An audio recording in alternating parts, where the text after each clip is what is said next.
this is a public service announcement to any Florida fan who might be watching this right now.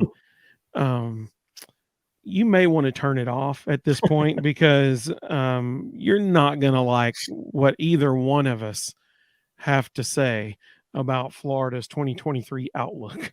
Do you want to go first? You want me to? Well, I mean, it's pretty abysmal. I've got them at 3-9. I think the only teams on this schedule they can beat are McNeese State, Charlotte, and Vanderbilt. Which would also put them at 1-7 in the conference. I'm not a fan of Billy Napier. I think he is Butch Jones 2.0. He hasn't been investing in the portal at all. They have major issues internally with NIL. It's amazing how many guys they have commit and then never sign.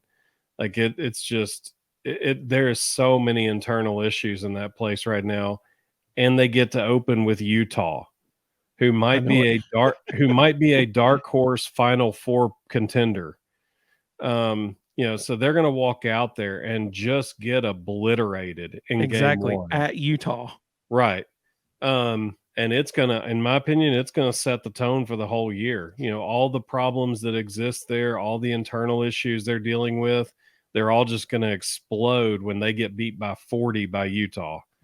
And it's going to be a really bad year for Billy Napier.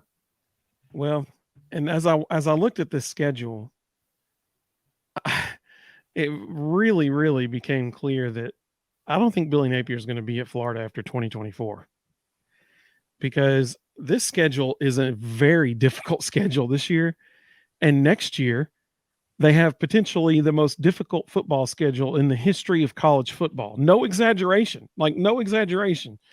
And I mean, my goodness, poor Billy Napier. He's got no chance, man. I mean, it's a rough deal, man.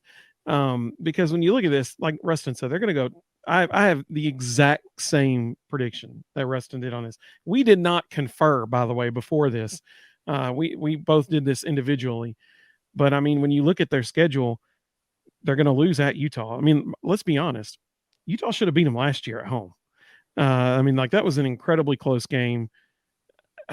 Utah very well should have won that game. So they're going to lose at Utah. They're going to beat McNeese. Tennessee's going to beat them. They're going to beat Charlotte. So they'll be sitting at 2-2. They have to go to Kentucky. That's not good for them. They're going to lose at Kentucky.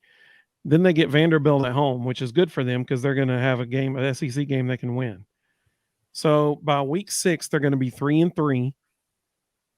They will have lost to the teams they should have lost to and beaten the teams they should have beaten. And people are going to be like, well, maybe, I guess maybe. And oh boy, things take a very dark turn for them from that point forward.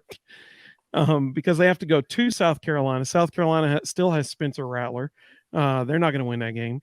They play Georgia and Jacksonville. They're not winning that game. They get to host Arkansas. Arkansas is going to beat them. They have to go to LSU. No chance they win that. Then they get maybe a chance against Missouri, but they have to go to Missouri in late November. Exactly. It'll be sleeting and it'll be -10. Yep. So that's not going to work. So they're going to lose that game, and then they have to play Florida State, which they're not going to be Florida State. So they're going to go 3-9 and 1-7 in the conference. Not only do they have to go to Missouri, look at the rest of the SEC schedule that day. They're going to be the 7:00 game on ESPN because Tennessee, Georgia is going to be the 3:30 game.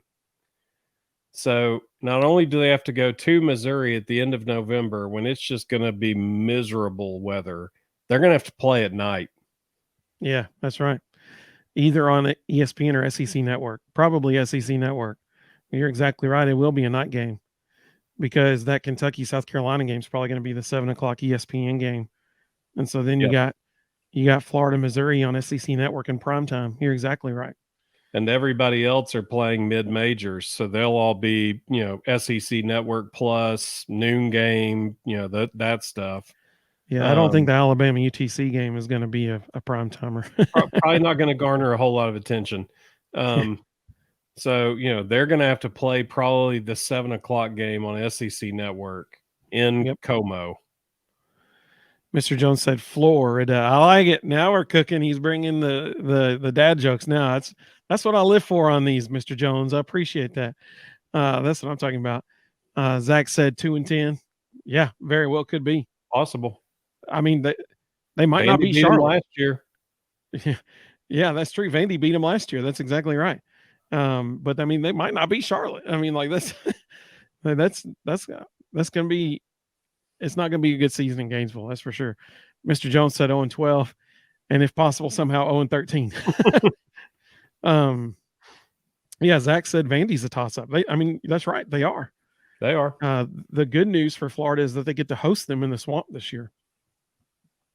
Man, that is a weird statement. We just said the good news for Florida is that they get to host Vanderbilt in the Swamp. My, how times, as Michael Scott would say, how the turntables. Mr. Jones said they just had a quarterback flip away from him again. Yeah, that's right. They did. After the Billy Rashada and all the stuff that came out of that, I don't understand why anyone would trust anything Florida says for a very long time.